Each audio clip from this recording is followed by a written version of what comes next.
Follow this ball all the way through. Boy, we saw that in last week. Cameron has a shot. It's raining big moments.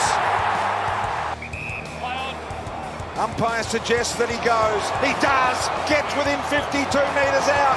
Levi Ashcroft sends a bomb. They've kicked 4 of the last 5 goals. A rare touch for him. Ashcroft got it to Bruce. Out the back. Cameron looking to get over the top. It's marked. Off to Neil. From 50. Lockie Neil. 3 in a row, Brisbane. Blitzarves has had a huge final series. He gets clobbered in a tackle by Rayner.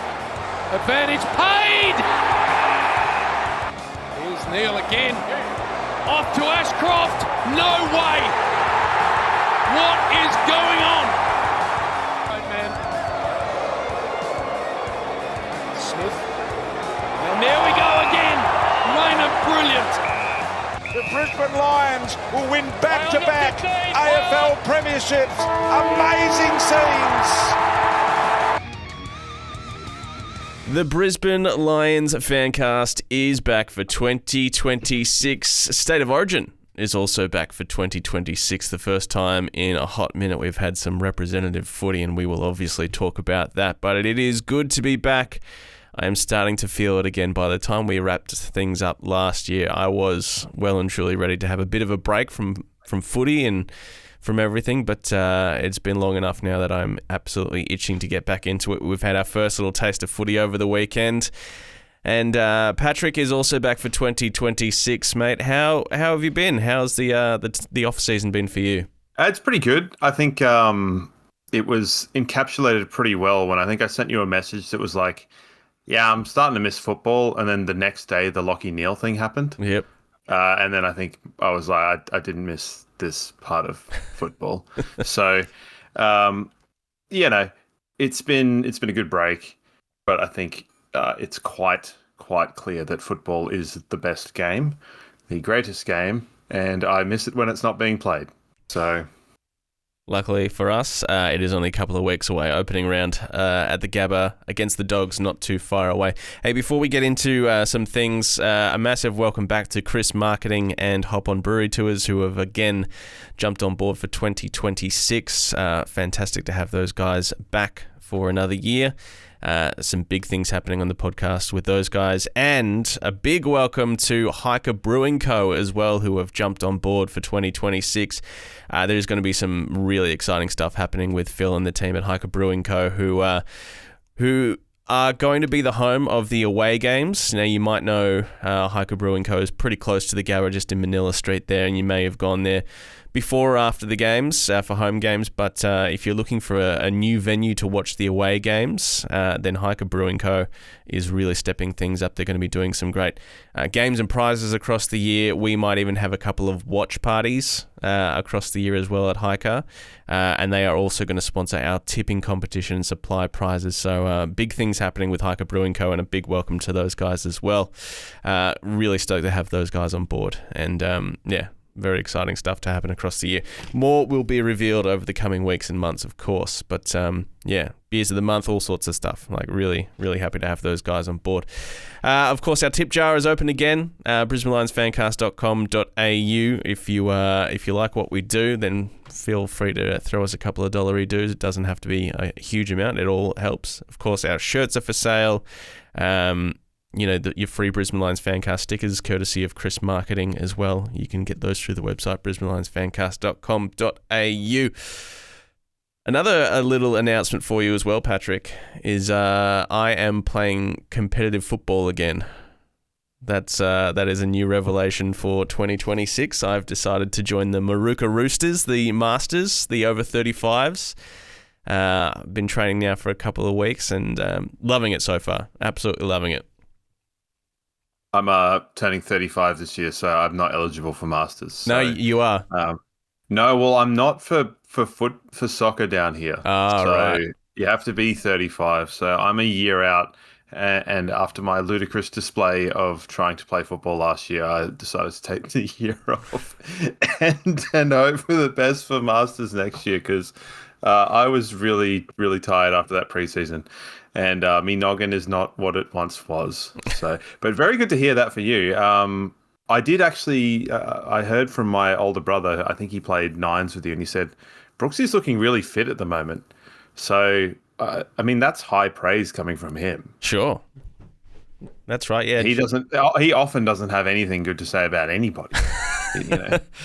No, it was good to have a game of nines with your brother a couple of months back. So, yeah, I'm actually giving nines a bit of a rest and seeing what the body can actually do in a competitive football sense with contact with full-grown men. So, very much looking forward to it. And if you want to go down to a local game of Masters footy, then check the draw for the Maruka Roosters. Can I make a suggestion? You certainly can. When you go in to pick up the ball, go with your shoulder first, not your face first. Yeah, well, you also know that one of my shoulders is certainly not equipped for that either. Well, go with your left shoulder? Yeah, no, that's the bad one. Right shoulder. So we get doing things opposite. You have to, it's like Ringo Starr drumming.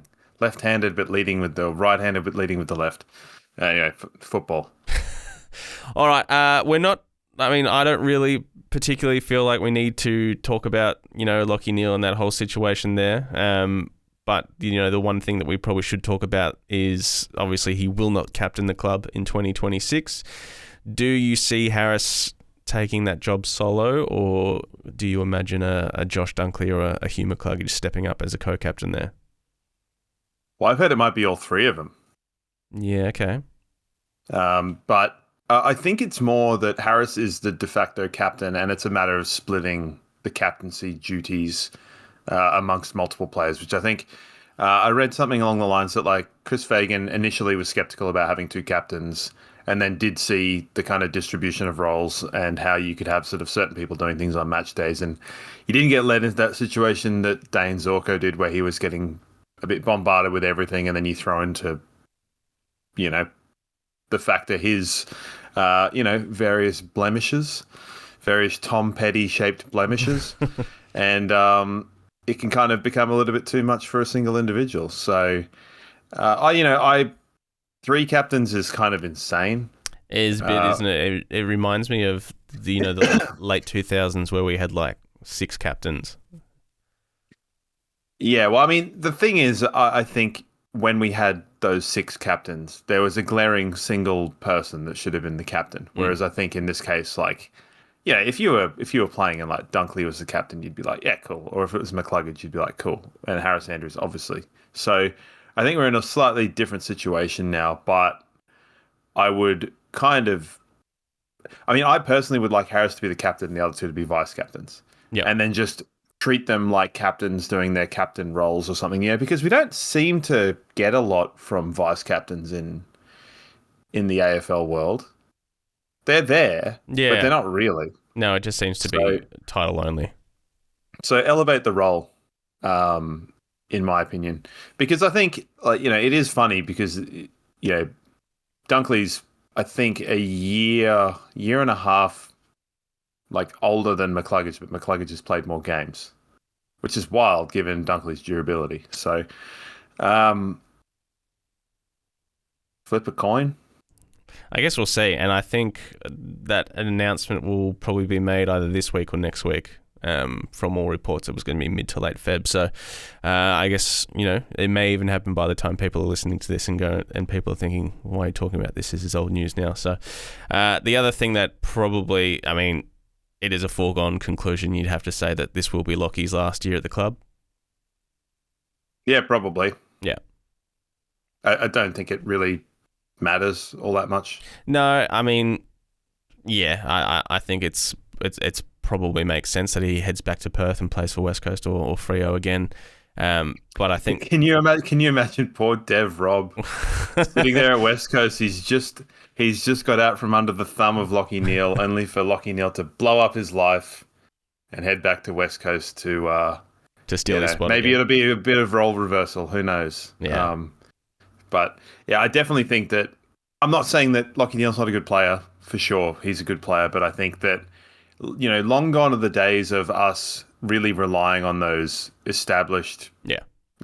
older players. We're kind of churning them through as they go. So I think it's not as scary a proposition as maybe once upon a time it was. Even if you go back to when Simon Black retired or when Vossi went, you're sitting there going, well, who's gonna step up? We have ready-made replacements. So I mean, not only it's that, okay. And he's got 2 flags under his belt and potentially going for a third. So if he does leave, we've got the best out of Lachie Neale. I mean, 2 Brownlow medals and, career best from Lachie. So if and when he does leave at the end of the year, it's sort of like, okay, well, thanks. More midfield time for, Will and Levi and, potentially Dan Annable, depending on how he comes along as well. And, fantastic stuff. So it will be sad, but also fine at the same time. Yeah, he was definitely a transformative player for the club. But me, a bit like a few years ago, I'm glad that he's not the captain. And I just think that it's not particularly reflective of the club and modern society and leadership roles and all of that sort of thing. But let's lean more positive and talk about Chris Fagan throwing shade at St Kilda. Yeah, that was a little bit surprising, wasn't it? And I think we're going to have differing opinions on this, and I'm okay with that. Okay, fine. I think anyone that listened to the comments, and let's be real, like those comments were probably taken from a larger chat and taken out of context, and we only got this, the little sound bites. He made a good point. Like, I think everyone knows Tom de Koning is ridiculously overpaid for what he's produced so far. Nasiah Wanganeen Millera, yeah, maybe. $2 million is obviously a lot. And I guess what he's saying is obviously the best players, like your Nick Dacos's and stuff, those should be the highest paid players, and we shouldn't just be shelling out money left, right, and centre. But I guess teams like St Kilda have got to do that in order to attract talent. Maybe we will agree. I don't know. Is this a rare? We're turning over a new leaf. It's a I don't know. New chapter. Is anyone that's a footy fan sitting there going, yeah, Tom de Koning's worth 1.7 or 1.8 or whatever it is he's getting paid from St Kilda? I don't think so. Like, yeah. Well, judging by the reaction across the board of the internet, yes. Like, because Fagan was absolutely smashed for his comments from all parties. Yeah, righto. And, mainstream media, people, gimps, whatever else, everyone was not happy with the comments. So it was a bit out of character for Fags to, name players, I guess, was a little bit weird that he, put names to it. Yeah, potentially. I think so. My take on it is I think that it speaks to a broader issue within the game because there's only a finite number of money. And particularly when you're in a precarious situation with the Danzig or DAZN, as I've now, yep. that was my, off season was remembering the name of the broadcast, DAZN. They're looking to take money out of the broadcasting. Yep. So the amount that players are going to be paid is going to potentially lower because, you can't, it's not a situation like it is with, like the NFL or the English Premier League or, things like that where you can go to like, I don't know, Bolivia and go, yeah, pay us $1 million for the rights to the Super Bowl or to broadcast, and they'll pay it. That's just not going to happen. We get drip fed a couple of things in Britain, a couple of things in America, a couple of things in New Zealand. No one's paying top dollar to watch AFL except for people in Australia. Yeah. So there's only a finite pool of money. And there's only so much KO can keep up against prices before people start to burn the place down. So, to my mind, it almost came off to me as a warning of being like, just be careful because you're going to end up having a big discrepancy between, particularly if you're playing upper, middle, high, good players. Like I think Naz is really good, but I don't watch much in Kilda, so is what it is. but you're going to end up with like a no middle class. So your role players are going to be like, basically what I said to all the St Kilda people that were up in arms about it was like, well, good luck being Carlton for the next 5 years that paid like 3 players all their salary cap and then have no one to fill the role playing gap. Yeah. And that's where you lose games and that's where you win premierships. So I don't have a lot of sympathy for that ideology. But if we can humour me, Okay. it reminds me quite a lot of if I take us back 16 years, and now I'm changing codes. The coach of Arsenal Football Club, Arsene Wenger, was very like, we need to be careful about the oil money and the billionaires coming into the Premier League and like creating a false economy. And this reads a little bit like that. And he was called a moaner and an idiot and bitter and this and talk about your own thing, stay in your lane. It was all very similar comments, but it did kind of ultimately end up being true. And it created an unsustainable environment that is now the game never really recovered from. So they need to be careful with that because you can't put the genie back in the bottle once you've got players being paid $2, $3, $4 million. And then you've got, let's say like the classic ultimate role player at our club, Noah Answorth. He'd be paying to play. He wouldn't even get his registration paid. So you got to watch out for that. And I also do think that, the club have been posturing, and it was quite clear with the Calamarchi situation. They're posturing to try and protect their players. But did he say the wrong thing? Shouldn't he have named players? Probably not. But also, who cares? I think... Do you want... Yeah. There's also...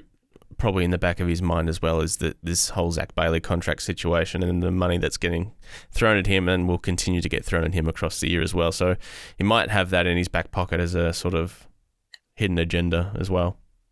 For sure. But, if Zach Bailey wants to leave the club and get paid $2 million at Essendon, fair play to him. Fair play to him. Is he going to win a premiership at Essendon? Probably not. Probably not. And when you have players going the other, you give and take, and it doesn't really matter. But I think that within football, you can comment on other teams and other practices and other, you can say, well, I wouldn't do that. That's not necessarily throwing shade, but to me, it came across as a warning to the competition at large, pertaining to the financial situation and the precariousness of the financial situation, because, the Lions have been not wanting to throw out bigger contracts, particularly until there was a new CBA agreed after the DAZN takeover. So to me, it's consistent with how the club are. And I just think people they see us with the academy and the father and son and the success and all that, and they just go, well, fuck off, stop winning more. Yeah. And you can understand that, but at the same time, I have minimal sympathy for St Kilda. So yeah, get a different coach that's more fun. I like Ross Lyon, but I wouldn't want to play for him. No, probably not. If Ross Lyon was coaching the Maruka Roosters, would you... actually, you for sure would have, because you would have been like, I get the chance to play under Ross Lyon. I don't know that it would have been like the selling point. I think it would obviously be cool, but yeah, I don't know. I haven't put much thought into that. Okay. If it was sitting there and it was like Wilston Grange was coached by Tim and Maruka was being coached by Ross Lyon, and there was one spot, Brooksy-shaped spot, you would obviously go the other one. I'd have to meet Tim first. Don't lie to me. Yeah. Anyway, that's all I have to say about that. Yeah, fair shout. All right, State of Origin, that's back. Like most people, I thought it was probably going to fall into the exhibition game style of affair, like an NBA All-Star game where there wasn't much defense and it was just a bit showy. But I was pretty glad to see that there was a little bit of heat and a bit of scuffle and people putting their head over the ball. The other big worry that a lot of people had was, well, what happens if someone gets, ravaged by injury? And that happened pretty early on in the piece as well. So thankfully, Jacob Wiedering seems to have avoided any major damage, but looks like he probably still will miss a bit of footy maybe, but maybe not as much as initially thought. Yeah, it didn't look great. That No. your man, the hamburger, crushed him, and your face. Oh God, Georgiades, what a guy. I must admit, I think there were times, and I think it was sort of like the first half where, yeah, it was looking a bit. There wasn't a lot of defensive pressure going on, and I think just the personnel on the teams when you're going, well, WA had quite a lot of grunt players that I think under an actual system probably would have operated quite well, but the Vic talent, you couldn't really do much about that. No. In a low pressure game. So it was good to see our boys get through. Somehow Rory Lobb had a worse game than Jacob Wiedering, which was just hilarious. Keep that coming. But it was good fun. The WA jerseys were fantastic. They looked great. Yeah, real good. And do you reckon Bontempelli he looked a bit like Jared Waite in the navy blue? Yeah, a little bit. It was weird. Different hair as well. Still handsome. Our boys both played pretty well. Huey with a couple of goals, sort of playing not an unfamiliar role, but spending a little bit more time up forward, and then of course across the wings. And Chuck was really good. 3 goals to him, and some good goals too. So thankfully no injuries for those two as well, which is probably the biggest takeaway from the situation. And look, I know it's easy to take the piss and cut the man down, but Nick Dacos, very, very good. Very good. Not best on ground, though. No, and I must admit that was a little bit surprising. I probably had him for best on. But, in a team, in a game where you're surrounded by absolute superstars, he excelled there as well. So, credit where it's due. He was very good. There was one moment where he got absolutely run away from, which I found was quite nice. But it was fine. The players did their thing, and he had some good touches, and some of the other players did some good stuff, and it was largely all pretty good. There were no comment on Norton and Lobb, and I've already given my comments on Lobb, but I like the Lobster, but he was awful. Yeah, Hogan was all right. Hogan was good. Yeah, I mean, it was a thing. It was a thing that happened. Number 6 for West. Did you find you had trouble recognizing who certain players were just out of context? A little bit, yeah. I had no idea who Clark was, and I was I looked up after the game because he had 30 touches. Yeah, he was good. Who's that number 6 dude? And I was like, oh, it's him. Yeah, that makes sense. Yeah, they were good. Both teams were good, and the Indigenous blokes for WA were just at times just completely ripping it up. Yeah.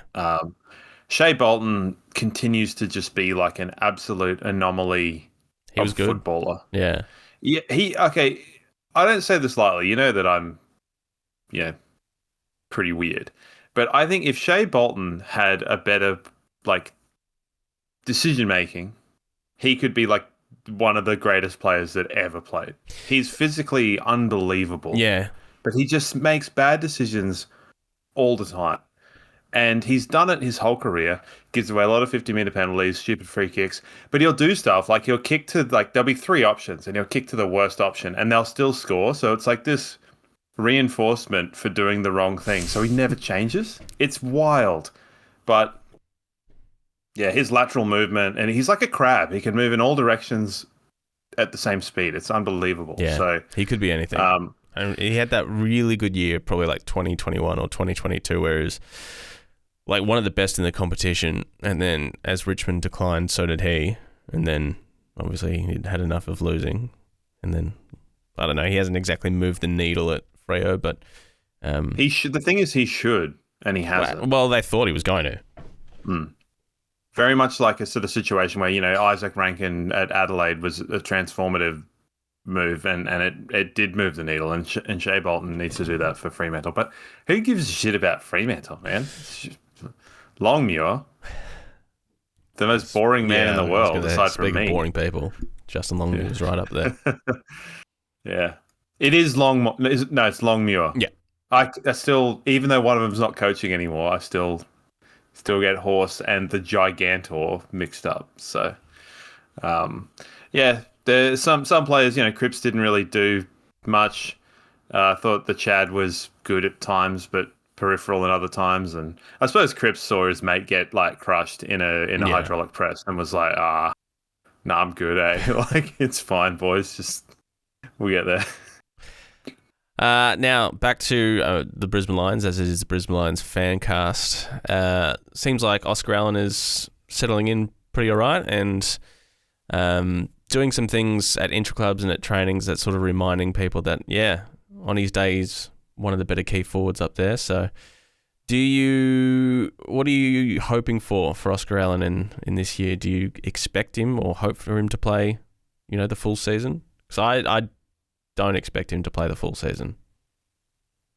I like him to. I don't think that it should be like a must, but I do think I think he's a top 5 full forward in the competition. He just hasn't been for the last 2 years. Yeah, I know, but he hasn't had the opportunity to be.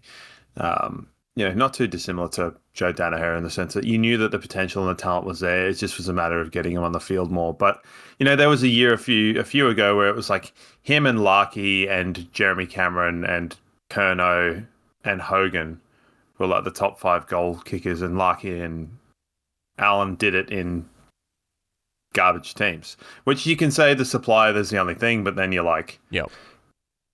Yeah, he's always played pretty well against us as well, Oscar Allen. And we're a pretty good defensive unit, so it's a good kind of measuring stick. I'd like to see him play at least 15 games, and you'd be hoping for the sort of like 40 to 50 goals. Yeah, I think if we can get 40 goals out of him, that's pretty good. Obviously, Logan Morris kicked 50 goals last year. If he can get anywhere near that again, it will be fantastic. And then another year into Ty Gallup. It looks like those will be our key forwards, at least for the first half of the year while Eric comes back from this knee. I think that's great. Also, I want to just make mention, I reckon Jake Waterman is the player that Ty Gallup will become and surpass. Sure. So I was thinking, he's the prototype, man. He's got those like hunchy shoulder thing going on. It's great. So do that. Yeah, I mean, that would be nice. Do you think we will roll 2 rucks? Do you reckon obviously Sam Draper is set to miss the first round at least with this foot issue, but I think, if they're both fit and available, do you think Fags will go with both of them? Considering we've got 5 on the bench now. Yeah, not long term, I don't think. I think he'll start with 2 rucks. I think he'll start with, Draper as the number 1 and then Fort on the bench because we've got that extra spot. I don't think it's likely that Draper will start the season though, right? I think he's looking at round 3. Yeah, he's going to miss at least a week. So yeah, because it said, and this is sort of a bit of a communicative semantic thing, but I think Fag said round 2. Now, opening round 1, we have a bye round 2. Yeah, okay. So I think at the time it was like buying us some time. It was 8 weeks. Yeah. I think I calculated between where he was and what round 3 was, and 8 weeks for ended up being like a stress issue, not a stress fracture, because stress fractures are no bueno, as you would say. So I think Fort for the first few rounds with probably Allen chopping out but like the 5 on the bench is going to be a weird thing because how I think teams are going to approach it wildly differently, and it's going to take a little bit of time to settle and then find out what the kind of secret sauce is for doing that. So what do you think? Yeah, I don't know. Like I said, I think if they're both fit and available, I think Fags will probably be inclined to roll with 2 rucks. That's a tall team though, because we've sort of earmarked already that we're going to roll those 3 key forwards. But you got that extra spot on the bench, and maybe that goes to a Dan Annable, but I don't know how versatile Dan Annable is. He seems like just an in and out midfielder, and maybe doesn't got that extra string to his bow, as I know you like.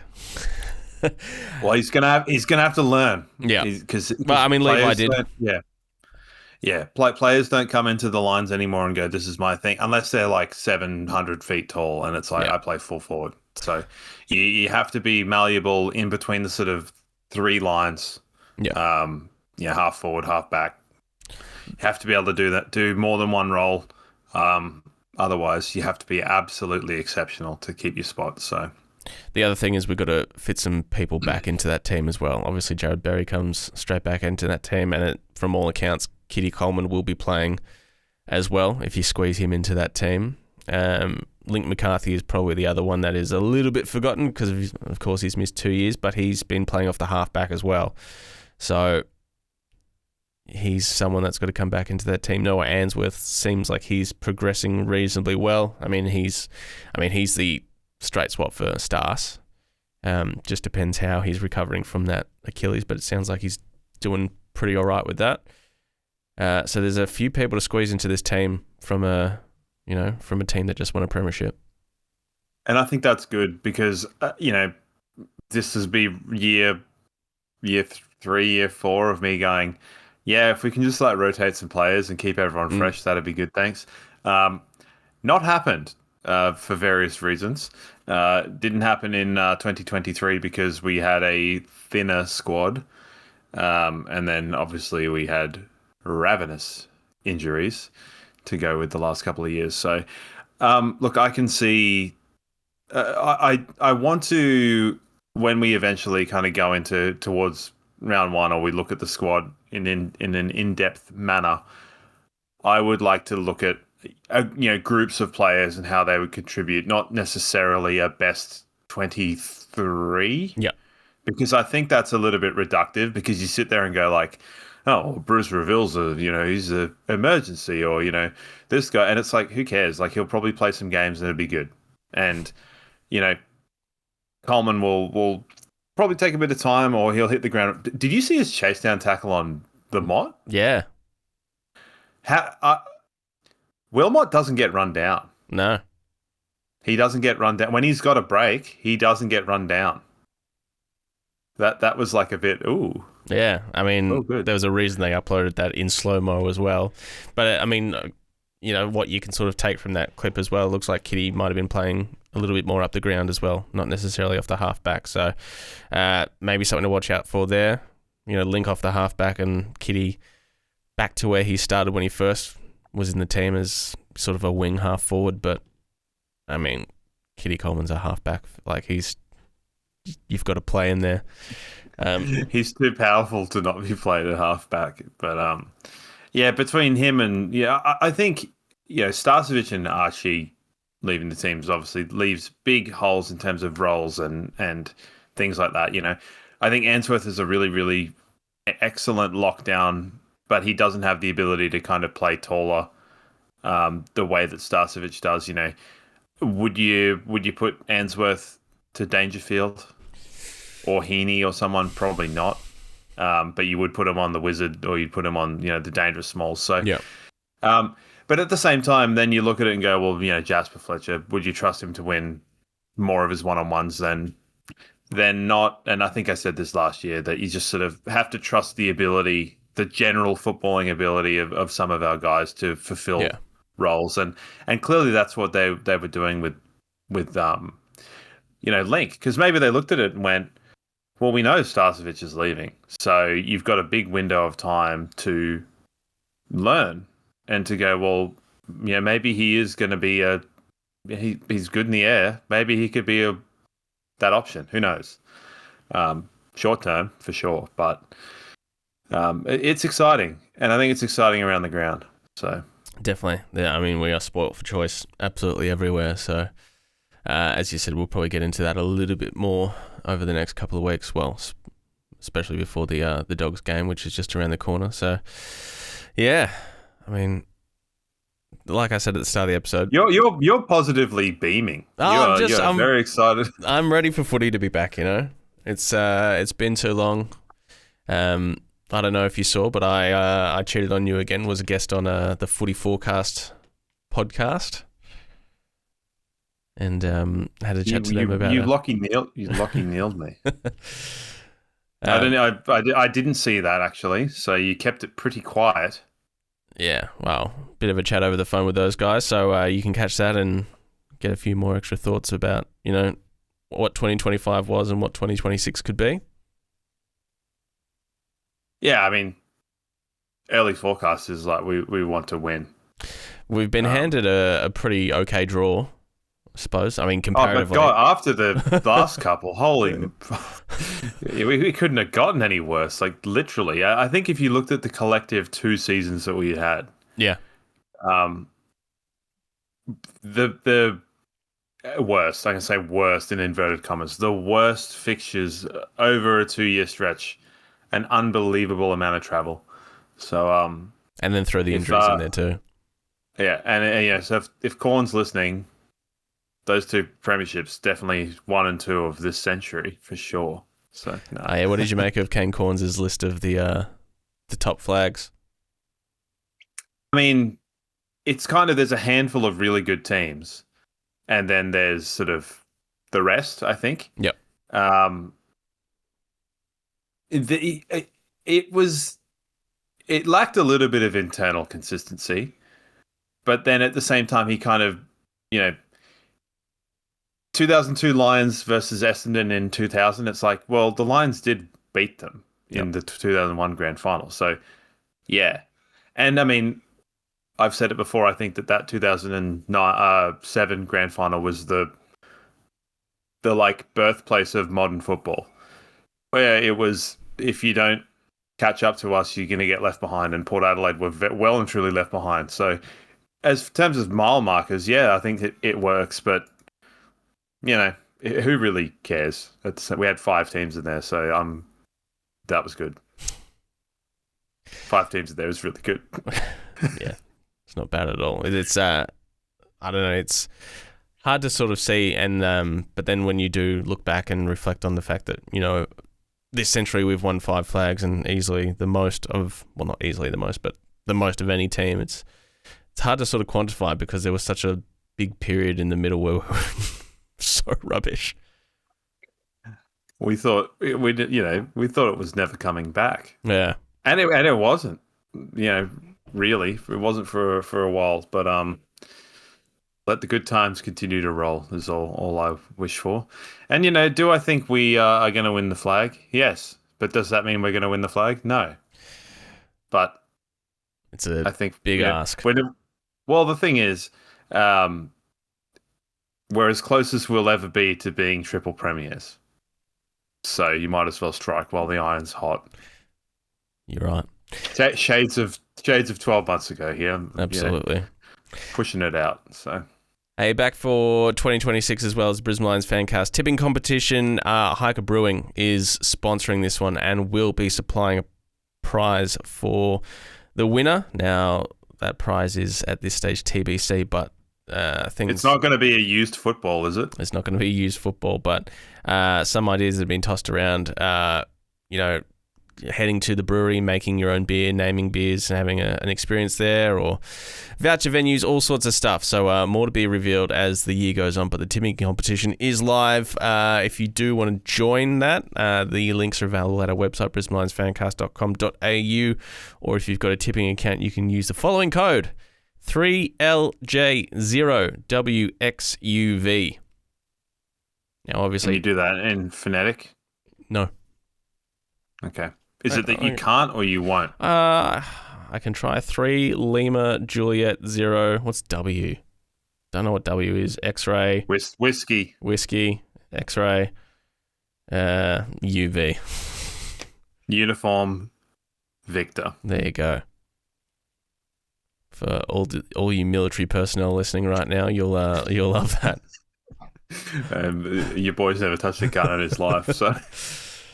But the tipping competition is back, so make sure you join that. I think we've got, best part of 100 people already there so far. So, we will hand in our tips next week. Yeah, when does the season actually start? I've had a busy week. Yeah. Well, our first game is on the 7th of March, so I think the first game will be the 5th, the Thursday night. All right. Good for them. It is good to see our team generally keeping to their own devices. in preseason, escaping the ire of many. Hey, did you see Adam Kingsley's spray? No. I saw a clip of it from that thing. Ah, yes. It's for anyone, it is well worth a watch. Okay, I'll have to check that out. As far as if you're trailing Sydney at halftime, playing pretty pathetically, and you are Adam Kingsley, which 3 players do you go after, Brooksy? What, in an effort to fire them up and get the best out of them, or because they're not doing their job? Both. I guess Toby Green would be there. I don't know. Other than that, maybe a couple of key defenders, Buckley or Sam Taylor. Cornelio and Kelly. Sure. Tore them new ones. Right. And then you look at what happened after that quarter, and they kicked like 9 goals, 6-1. Yeah. And absolutely flattened them. But horrible news. Speaking of the Giants, about Tom Green blowing his knee out just before the season starts. That's not good. No one wants to see that. No. I think the Giants are in for a bit of a dip this season. Potentially. He's a very important player, and one that I don't know will be easy to replace. Well, they've got Clayton Oliver there, mate. Clayton Oliver will give it a red hot crack. So maybe the red-haired jealousy ran through them, and that's how that happened. But yeah, Clayton Oliver, jeez, and Petrarca for the Gold Coast. Like, there's some weird stuff going on. Jamara as well. The Suns are going to be scary this year. A lot of I've heard a few people already tip a Q Clash grand final, which would be wild. Yeah, that's outrageous. I like it, but it's out. I'm a bit scared of it, if I'm being perfectly honest. I mean, the Suns scare me this year, big time. I mean, we saw what they did to us last year, in the latter half of the season. But then, obviously, come finals time, we turned it back. But that midfield was scary enough as it was. Wits, as we've spoken about, as one of the, the top sort of 5. Premier? Yeah. I don't know how these new ruck rules are going to suit someone like a Jared Witts, but he might struggle to adapt to that a little bit. But, if you've got Raul, Anderson, and now Petrarca as your starting midfield, it's pretty ridiculous. And you've also got Tuke Miller and Al Davies and Bailey Humphrey. Well, also Powell was playing through the midfield for WA and was looking quite good too. So options, and I think that's that adaptability is where teams are getting on board with that, and they're playing better. So and then Jamara Ugle-Hagan as well, who could be absolutely anything. Could be a redemption story. I mean, they got him for a year at $250,000, so it's not like they've sold the farm to get him. It really is hey, this is your last chance here, boss. So, well, of course they didn't sell the farm. He's not Geelong.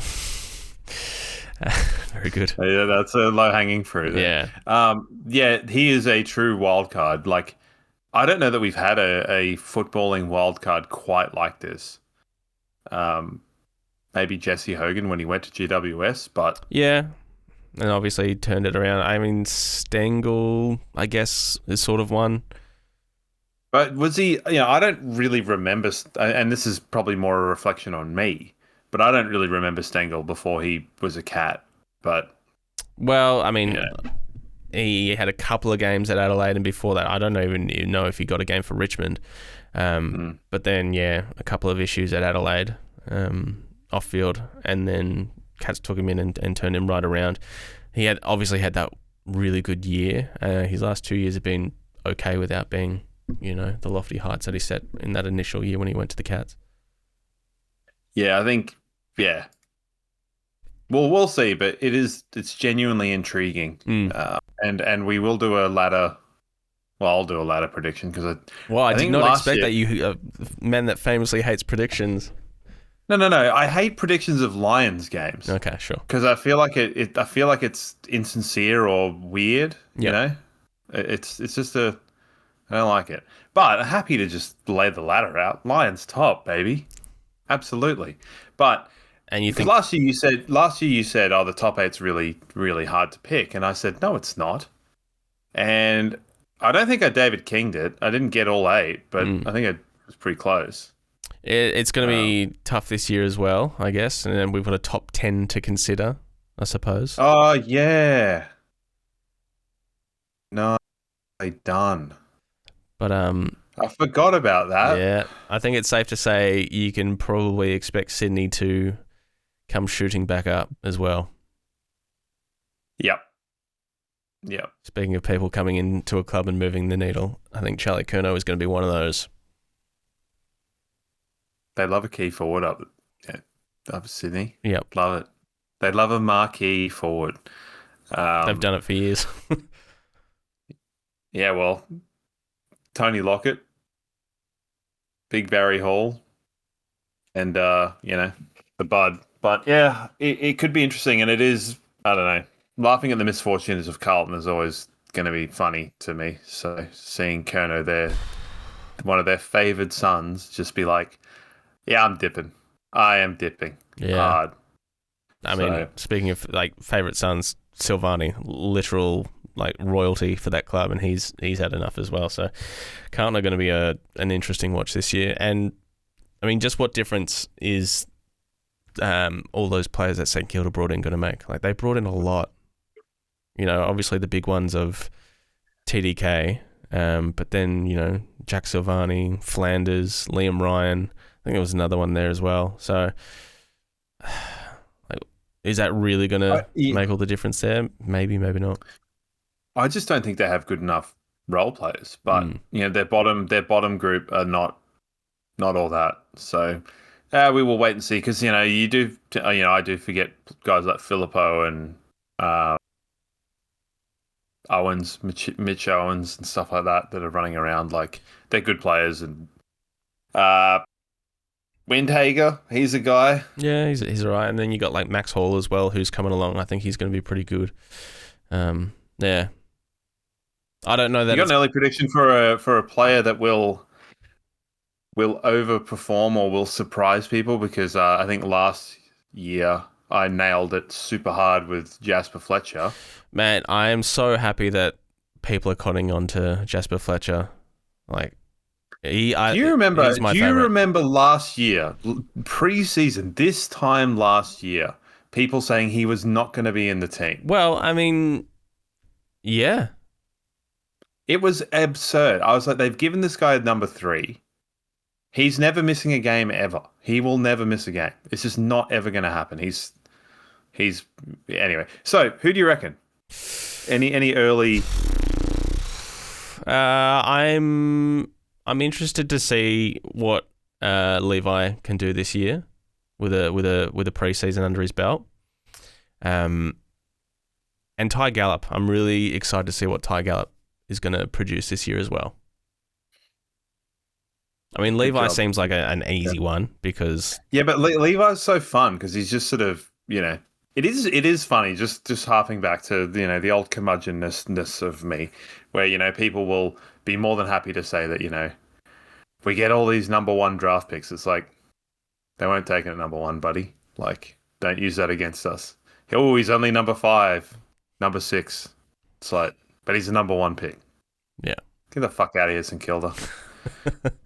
Have fun being ninth and losing wildcard round. That's my prediction. I don't know that that one that we've drafted is necessarily going to come straight back in. I think Annabelle might get a couple of games here and there. Might have to rely on injury. Cody Curtin is probably the other one that may get a sniff, who seems to be doing pretty well in the intra-club so far, and obviously a very versatile player. It will also be interesting to see if Marshall plays and how much he plays this year, because I think he was quite disappointed with his grand final performance. I felt really bad for him. But I just think sometimes you got to take what you got. Hey, Aaron Shattuck, that bad boy. He's a premiership You got a medal. Yeah. Yeah.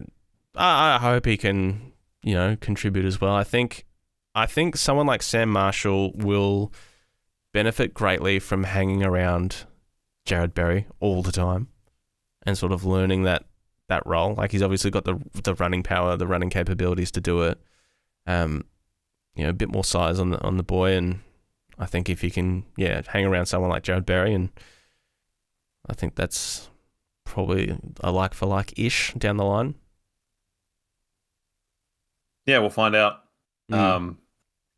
Jared Berry, Tasmanian captain, inaugural. Have you got a surprise packet for this year?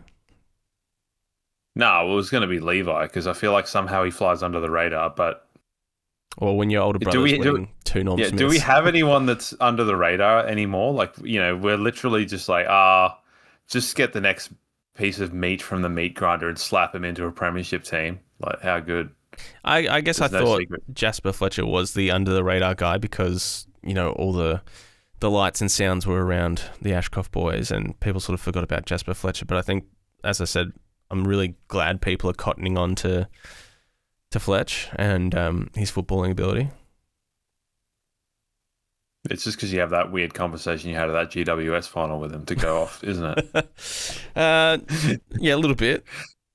Like, mentor Master Splinter Brooksy in 2019 being like, that'll be you one day. And he was like, shut up, drunken man. Like, that's probably how that actually went. And not too far. When I die, I will request footage of that from like the hive mind or whatever it is. Whatever God will greet me in the afterlife, I'll be like, can I see that? Also, please tell me who the sea people were that wiped out the Mediterranean Gulf and all that sort of stuff back in the day. So that's a little insight into my brain. Not good. Horror show. I think we probably call it there because we're talking about ancient Greece, which is never a good place to go on a football podcast. I would have thought so. And that is, it's a good indication that maybe first episode back. Let's wrap it up. Good to be back for 2026. Bit of ring rust on the old bones here. So. Once again, a massive thank you to Chris Marketing, Hop On Brewery Tours and Hiker Brewing Co. for being part of the family in 2026. And don't forget to check out the website, brisbanelionsfancast.com.au, and stay tuned to our socials. If you just look at BL Fancast, you will find us, Twitter, Instagram, and of course our YouTube channel as well. Some big things happening across the year, so very, very exciting times ahead. Also worth noting for all of our Discord people, I will go and colour everyone's names and stuff in. It's the off season.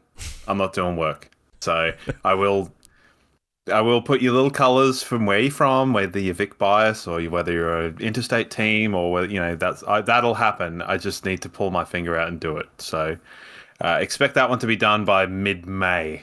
Right, there you go. You've given yourself a bit of time there. You just got to lower the standards so that people get surprised. All right. Good to be back.